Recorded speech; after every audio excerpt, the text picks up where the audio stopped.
One of my favorite shirts I like to wear, we even produced this in Indonesia.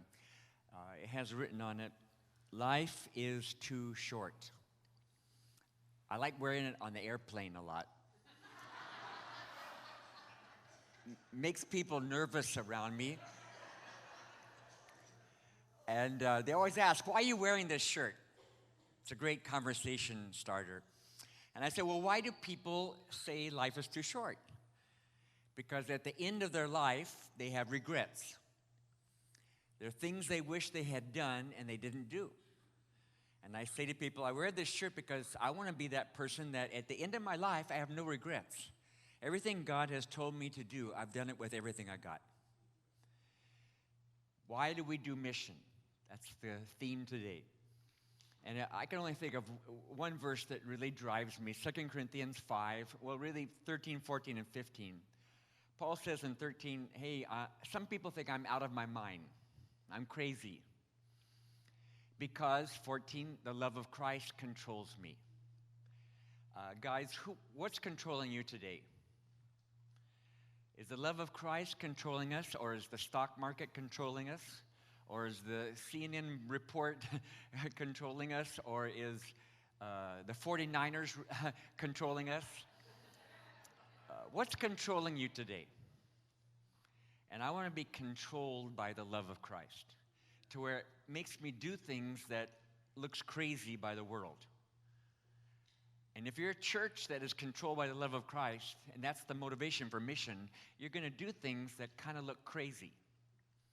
And then it goes on in verse 15, because we are convinced that one died for all, therefore all died, and he died for us. Why? So that we who live would no longer live for ourselves, but for him who died and rose again on our behalf. Not living for ourselves. There was a survey done in Indonesia last year asking Christians, why do you go to church on Sunday?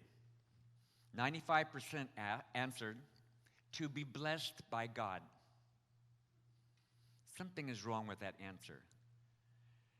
Because we don't gather together like here today in order to get something back.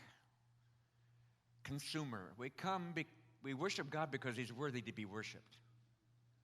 It's about him, it's not about us. And that's what this whole mission thing is. It's about him and his cause in the world, what he's doing, and we want to be right there by his side as he's doing it. When Joan and I got married, a lot of you know, we came from here, and we had a theme in our life, being married. Until today, our theme together has been, we want to do those things that nobody else wants to do or can do. If somebody else can do it, let them do it. I want to do those things that nobody else wants to do or can do.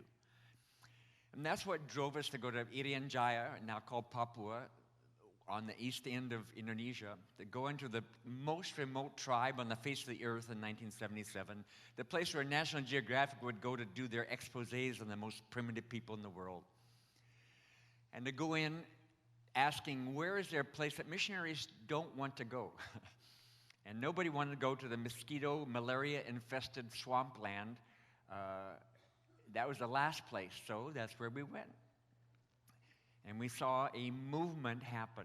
You know I talk about movements, and I'll never stop talking about movements, because that's what's happening today. There's over 1,000 movements registered, verified in the world today. I get together with the guys that verify these every year.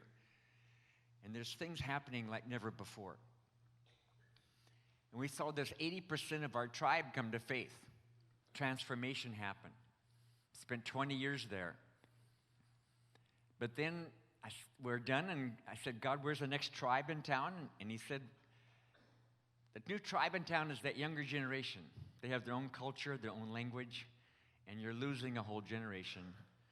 And we realized in our area, just like everywhere in the world, young people are flooding to the urban centers, leaving their tribal homelands, going to look for work, going to look for jobs, at school, and they drop out of school, they don't get jobs, and they start drinking on the side of the road. And all the modern drugs of the world are in our area. We now have drive-through drugs. You know, drive-through McDonald's or Starbucks.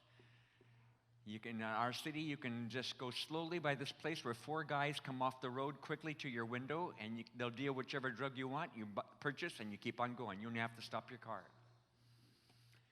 HIV/AIDS is now rampant epidemic levels in Papua. I bury one young person every month with my own hands, a victim of AIDS. So we went to the city to do church for problem young people. And a lot of you know, when we got started, our church is pretty male-dominated. The first 3 years, it's all boys. There's no girls, no females. Because there's all boys off the street. Gangs, like our first church was these 12 boys off the street that we brought into our house to live with us. And I figured if Jesus can begin with 12 delinquents, I can begin with 12 delinquents. And they fell in love with Jesus, stopped drinking, got their lives together. And when I tried to put them in local churches, it didn't work. Because even though they changed inside, outside they're still kind of rough looking. And they didn't know the language of the church. You know, we have two languages, inside language and outside language. They don't know the inside language. And they were restored through community life with us, where 24/7 they have to be accountable for their thought life and for their heart life. And if I put them in a church that just had a service on Sunday, they couldn't make it. So we had to start our own denomination. We call it the Problem People Christian Church. Imperfect People Christian Church. And it grew rapidly. And if you want to be in mission, Central is a mission church.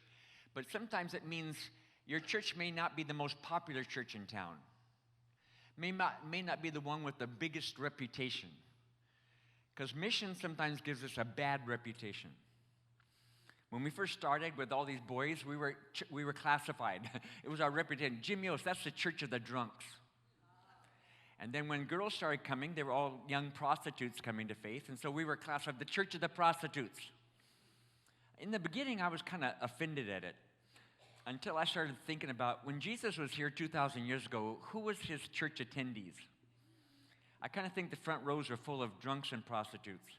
And if it's good enough for Jesus, it's good enough for me. So there's going to be a reputation you're going to have to pay if you want to be involved in mission. It's not a popular thing of, let's go on mission trips every year. It's more than that. It's talking about transformation in the hardest places on earth. If you were to come to my house in the afternoon, what would you experience? 4 o'clock in the afternoon. We're on the edge of the city, 1.5 hectares of land. We have our medical clinic that my daughter Amy runs, 200 patients a day.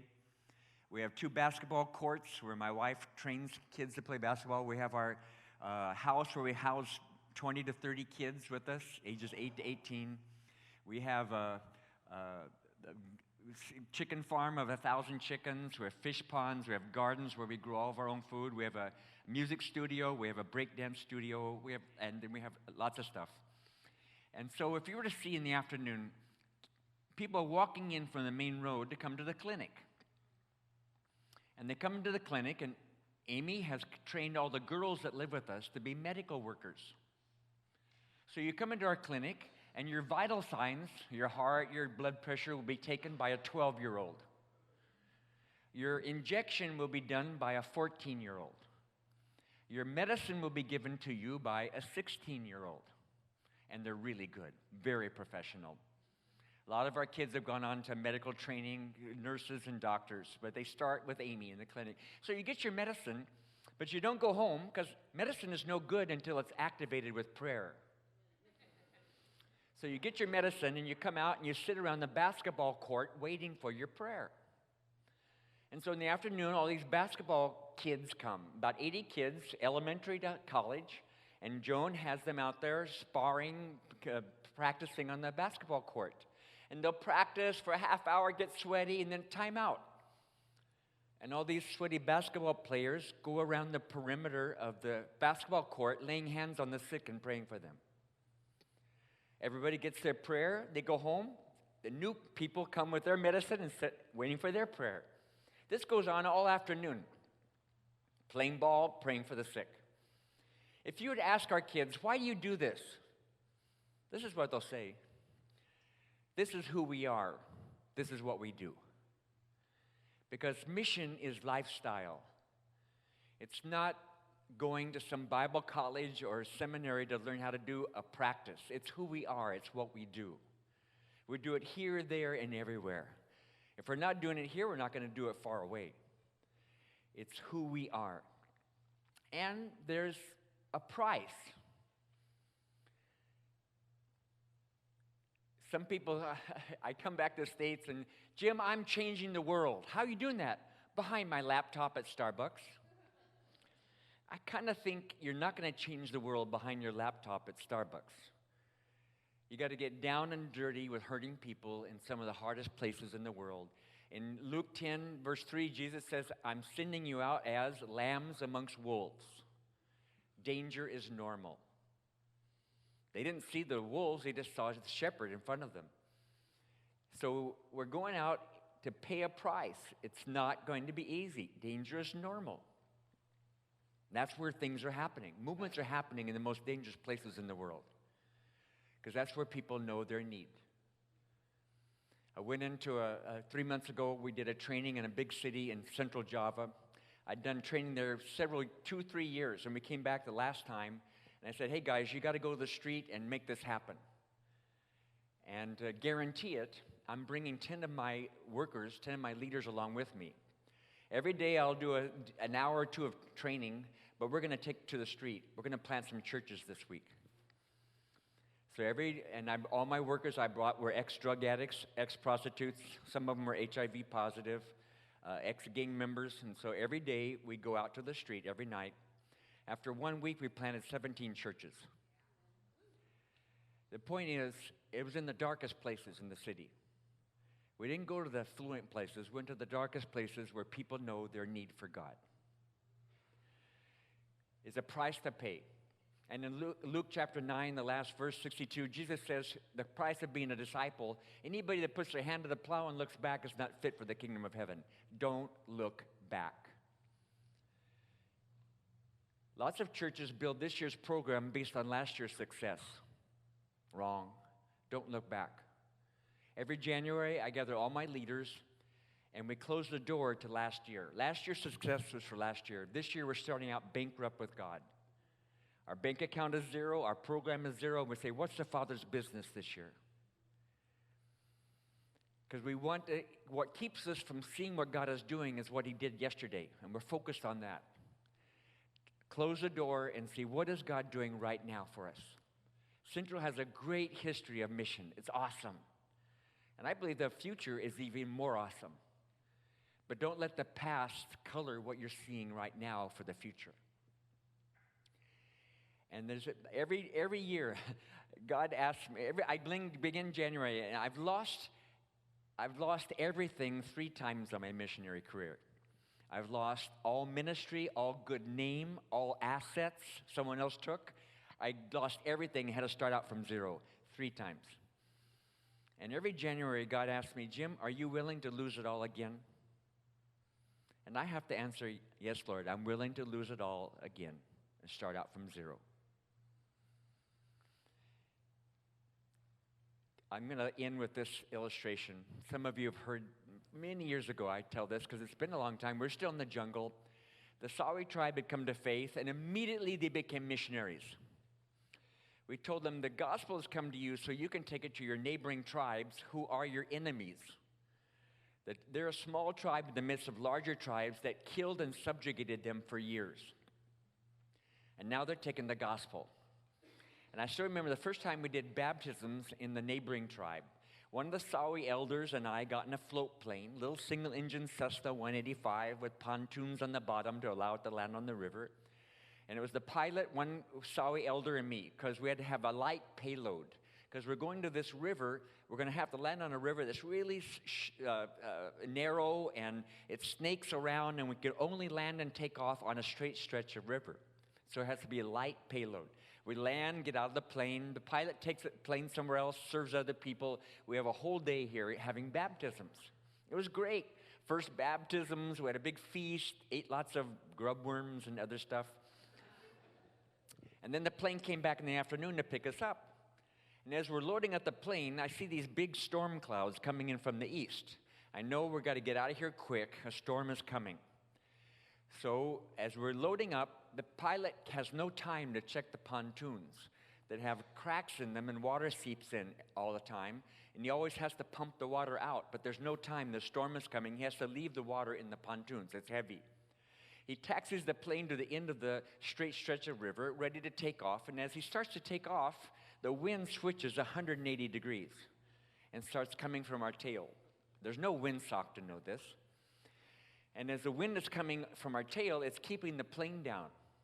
And he's getting full throttle, and he can't get off the water. We're reaching the end of this straight stretch of river where it snakes off to the left, out of sight. This is the point of no return.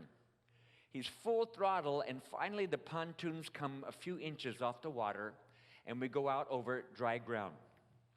But looming in front of us is a 100-foot rainforest, and we're going to make contact with these trees very quickly. Last-ditch effort. The pilot pulls the lever that's in the cockpit of a 185 that controls the flaps, the cables that go to the right and wing flaps. And so he pulled full flaps, which popped the wings down and produced the effect of the plane popping out over the tops of the trees. But one wing, the cable had a slight fray in it. And when he pulled all that tension, the cable snapped in midair, and the plane came hurtling down to the ground. Uncontrollable by the pilot, but not uncontrollable by God. As the Sawis say, Jim, every time the plane goes in the air, God's holding the wings of the plane. And God held the wings of the plane that day. Because if we crashed into that dense rainforest, it would have been total destruction at the very beginning, burned on the side, no chance to survive. But the plane curled to the left and crashed into the river that had gone out of sight. The nose went into the water, one pontoon hit a tree and snapped off, one wing hit a tree and snapped off, but the rest of the plane goes into the water, turns upside down, starts submerging. Within seconds, we're totally underwater. Only the tail is above water. We're upside down underwater. I'm trying to open the door, but the wing is snapped down into the door. I can't get the door open. Water is coming into the plane rapidly. We have seconds to get out. All of a sudden, the pilot sees out of the tail of the plane that's above water, there's light coming in. Because there's a little cabin baggage door in the tail of a Cessna 185 that can only be opened with a key by the pilot. But this door is open. Who opened that door? And he says, follow me. He undoes his harness, safety belt harness. He starts to go out. I start to do the same thing, and I start hearing my Sawi elder behind me yelling and screaming, save me, I'm going to die. Because this is his first day to ride an airplane. I had fastened his seat belts for him. He did not know how to do it because it's intricate. It's 1, 2, 3, it's a harness. And I'm thinking, Lord, how can I get him out of this quickly in a few seconds when he's flailing around? I turn around and want to help him, and he's sitting there with it all undone. He didn't do it. He has no idea how his seat harness came undone. There were ministering angels in this plane. I grab his hand, I go out the door, and I pull him out. As his feet cleared that door, the whole tail of the plane went to the bottom of the river. We counted 60 seconds from the point of impact till the plane's at the bottom of the river, just enough time to survive. We swam to the shore, camped out that night, waiting for a search and rescue team to find us the next day. That night, my whole mind is going around like a motion picture. I see my whole life from the beginning to the end, and I realize for all intents and purposes, my body should be charcoal broiled in the jungle and my spirit with God in heaven. But God's given me a little bit of extra time, borrowed time, for His purposes. And I realized Colossians 3 a whole lot more meaningful. I want to go after those things, those eternal things in heaven, where my life is hidden with Christ and God, not going after these temporal things here on earth. And as we think about mission today, that's what we're doing. We're saying we want to get our minds and heart wrapped around God's purposes. We want to line up our purposes with God's purposes, our time with God's time. It's His time for end-time evangelism.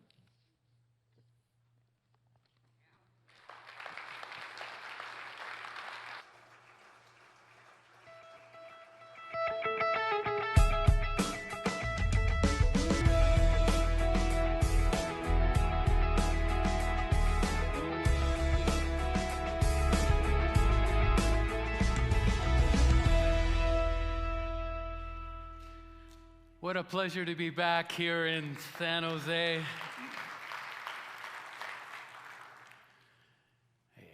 Jim and I have history here. We both went out over 40 years ago.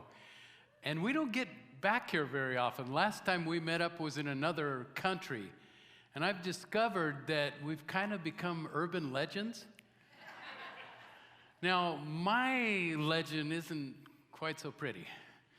I mean, it's grown to be that I was a drug addict that basically crawled in off the street and was then enrolled in San Jose Bible College at that time. Actually, part of that is true, but I did have somewhat my life together before I came to Bible college.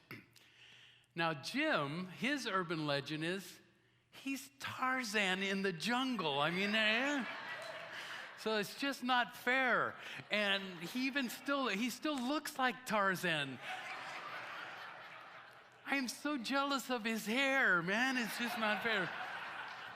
Those of you who don't know, I instigated the dress code at San Jose Bible College because my hair was down to here.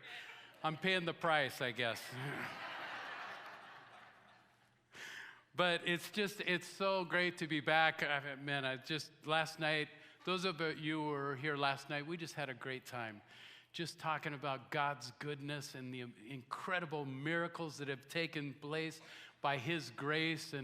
And just so you know, we've been in Chile for 43 years. I have 4 children, 9 grandchildren. We all live together in one place, and it's just been an incredible, incredible ride. And the question that was given to both Jim and I was, why missions? And the initial thought, I think Jesus got asked the same thing. Why missions? And in Luke 19, he says, for the Son of Man came to seek that which was lost. The passion of Christ, the passion of our Creator was that He came to restore what was broken. And every one of us are broken people. And every one of us has experienced incredible amount of separation from the goodness and the grace of God. And so when God intervenes, such in my life, destroyed by drugs, alcoholic parents, and then comes in and shows us what a new life can be and how restoration can take place, how could you not serve Him for the rest of your life in gratitude? But not only in gratitude, we're called to this as followers of Christ. If our example is Christ Jesus and He came to seek that was lost, look at all the parables. You know, the coin, the lost sheep, the prodigal son. You look at all of these situations, and it's a search. It's a rescue of things that have been lost in incredible ways. And so that has become our passion. It has become our mission to reconcile that has been destroyed in so many ways. And a few years ago, I was speaking here, and Dr. Wayne Bigelow, who was just a precious, precious man here for many years serving, he came up to me and he said, Jeff, do you know what you say after every country? Because you're in all kinds of countries now. You're not just in Chile. You're in Ecuador, you're in Peru, you're in Iraq, you're all over the world. You go, you name that country, you say you've been there for a time, and then you say, and then I fell in love with the people. And I think that's part of what has made such an incredible difference in our ministry. An incredible time is literally, we have fallen in love with these precious people. And that's how God views these people. They are precious, precious people. And this verse that we take so flippantly at times, for God so loved the world that He gave His only begotten Son, that whosoever believeth in Him will not perish but have eternal life. It's this incredible, wild love of Yahweh for His creation. Incredible pursuit after people that have just lost their way. And Jim was sharing last night, and I really thought about this as he was saying, the world seems to be getting darker and darker. And I feel the pursuit of the Father is just getting more and more powerful in these last days as he seeks to reconcile and as he seeks to bring things back into order and to bring shalom. One of my favorite words now, shalom, and we think that just means peace. But actually, if you look at that word, it means life is like a puzzle. And the Father, Yahweh, desires that absolutely every piece in your life is in place. Not just a scattered puzzle, or not a puzzle halfway put together. He has come to restore shalom, wholeness to us in such an incredible and special, special way in our lives. And so as we talk about love and this incredible love that should drive us and should drive a church, I think about 1 John 4, and it says, we love because he first loved us. And that's the motivating factor. I was so full of hate. I was so full of anger. I was so full of bitterness. But it's incredible what the love of Father can do for someone. And as we learn and as we experience that unconditional love and grace, even what we talked about today, the natural, and I hope the best response would be, we experience and we hand out that same kind of love that is so desperately needed today. It is so desperately needed. People are so separated. I was reading that many of the youth today spend 5 to 6 hours on social media. And according to the studies, they are the loneliest generation that we've ever seen. And so, you see disconnected people from society. You see that they've lost community. And you also see that they've lost connection with God. And so how do we begin to make a difference in their lives, in this love that comes from the Father and is experienced? When I was here in San Jose Bible College, there were 28 different ethnic groups in this city that spoke their own language and practiced their own culture. I can only imagine that it's double now, at least. And I think many times we don't understand the desperate need of so many people that have come from other countries, who have come from other cultures, and are living in isolation. I remember walking into time with Frank Shatner. Let me take you to Cambodia, Jeff. And so we go to Cambodia, and it was an entire area that experienced a culture. And they're part of this country, but they're so disconnected. And as we see refugees flooding into this country, how are we going to respond to that? How is Central Christian, a missional church, going to respond to those incredible needs? These are needs that we need to consider. How do we work and how do we reach and how do we bless people that are in such desperate needs?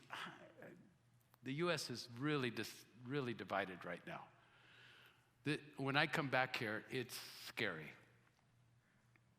It's scary, and there are so many positions, and it just seems like the two extremes just grow farther and farther apart. And some of the times I think we need to reconsider what the church is about, what mission is about. If we're a missional church, how are we going to reach out to that? And one of the questions that we hear all of the time is, well, if there's such a need here, why should we send missionaries somewhere else? There are more Christian workers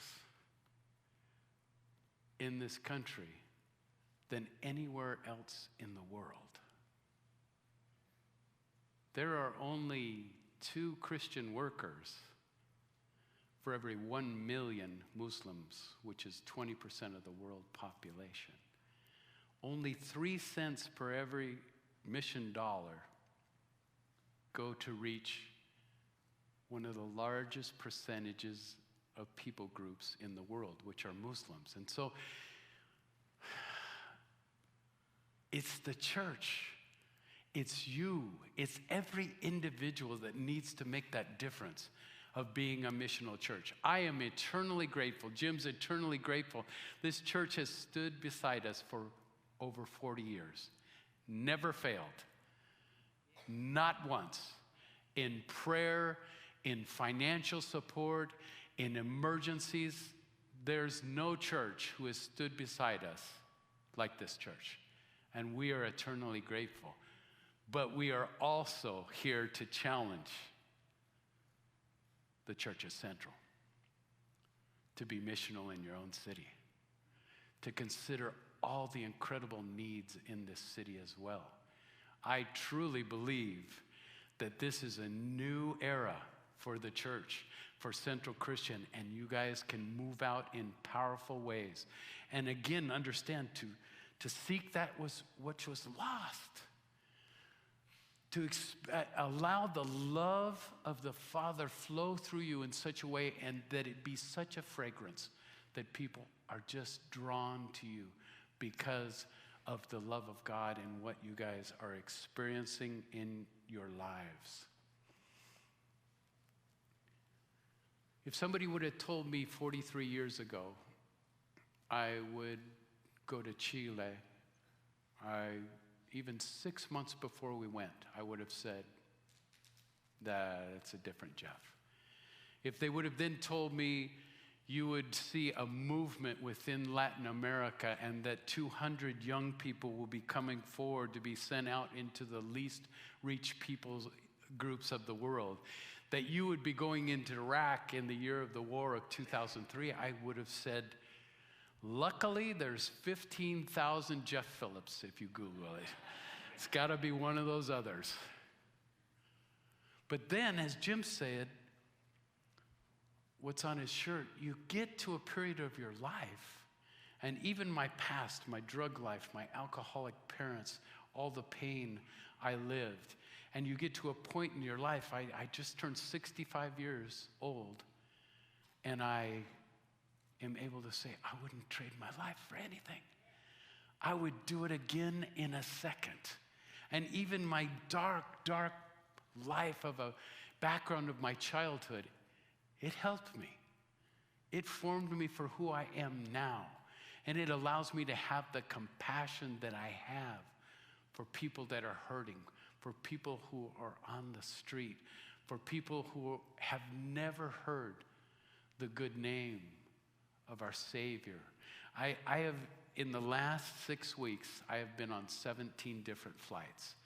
I have been in Iraq, I have been in Algeria, I have been in refugee camps of people that you've probably never even heard the name of these people. And they've been in the desert for 40 years, living in misery. And then I was in Spain, and now I'm here in California, and tomorrow, hopefully, my flight takes me back to Chile.